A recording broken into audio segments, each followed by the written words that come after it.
Now you are about to learn the magic of how to make Pekus bring out lots of juice with natural remedies. Wet Pekus stimulator. Sadly, if Pekus does not bring out juice and Pekus is always dry, it will surprise you that such Pekus can easily bring out smoke. Dry Pekus is a very big problem in the other room. Many people are lamenting because they don't know what to do to make their Pekus pop out juice. Let me teach you how to make that Pekus super wet. This is an awareness for endless wetness in Pekus. I'm giving out over 12 tips, 12 natural ways with which you can make your Pekus flooded with erosion. Bola needs to take shower inside Pekus. You can now use natural recipes. So now, to discover the natural recipes, enter the link where in the description of this video. Check that description, collect your own now, or enter the link where in my bio. Make you see, say, hey!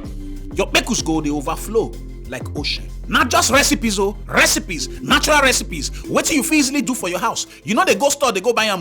Now what you fit do for your house, but you need to know all these recipes. So now why you need to enter link where they my bio now, make you get your own wet Pekus recipes.